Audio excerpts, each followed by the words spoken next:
was elected by a landslide, but 3 years on, Barack Obama's hope and change has become something more like resignation and stagnation. The US president's poll ratings have now slumped from 70 to 40%. And with only a year to go to the next election, Obama is in desperate trouble. Our Washington correspondent, Matt Fry, reports. Today, I say to you that the challenges we face are real. They are serious and they are many. They will not be met easily or in a short span of time. But know this, America, they will be met.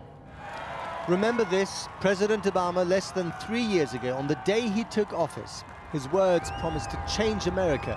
They captured the imagination of the world. We must pick ourselves up, dust ourselves off, and begin again the work of remaking America. Compare that to this exchange last Thursday. Are you worried about your own powers of persuasion and maybe that the American public's not listening to you anymore? You know, the American people are very frustrated. They've been frustrated for a long time. They don't get a sense that folks in this town are looking out for their interests. Every president blames his opposition in Congress, and they all age on the job. But Barack Obama has been especially deflated by grim numbers that refuse to improve. Unemployment at over 9%, a record number of Americans living in poverty, an approval rating below 40%. Has the next Abraham Lincoln become the next Jimmy Carter, a one-term president? Stop the wars now! Barack Obama swept to power on a wave of political passion harnessed by millions of donors and email addresses. These were the foot soldiers of his campaign, his base. Now they're camping out in Washington's version of the Occupy Wall Street demonstrations, bitter and disillusioned. I campaigned for him. I donated money to his campaign. I went door to door for him. And then after all that, you're not going to vote for him next time, maybe? I haven't really made up my mind, you know. I just want him to stand up and fight for the people, you know, the people who elected him. So what has Obama not done that he should have done in your book? He hasn't gotten out of Afghanistan. He's dropped lots of drones. He's killed lots of people with drones. He hasn't stood up for the environment the way he said that he was going to, and many other things.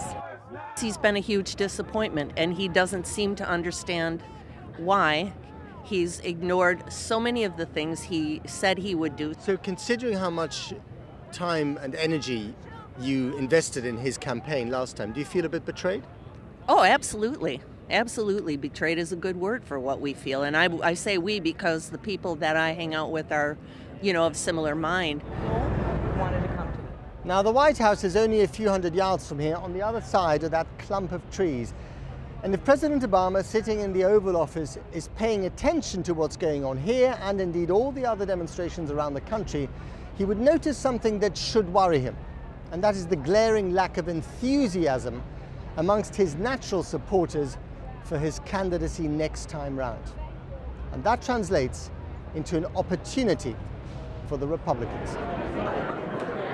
On the other side of Washington, in a five-star hotel, a gathering of the arch-conservatives who are as passionate today about removing Obama from the White House as his own supporters once were about putting him there.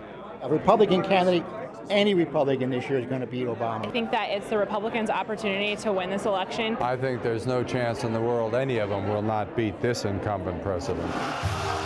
7 out of the 8 Republican candidates hoping to unseat President Obama appeared at this summit. Such is their influence. Here was Herman Cain, the former boss of Godfather's Pizza. Love ya! Love ya! No, not a joke. In some polls, he's top of the pack, channeling America's anger. We have a moral crisis.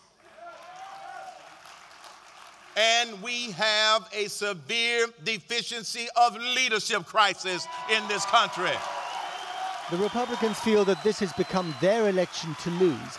Their problem is that they've been speed dating from one candidate to the next, unable to find someone to really fall in love with. President Obama's problem is that the man who rallied America with "Yes, we can" has now had 2.5 years of "Sorry, we can't."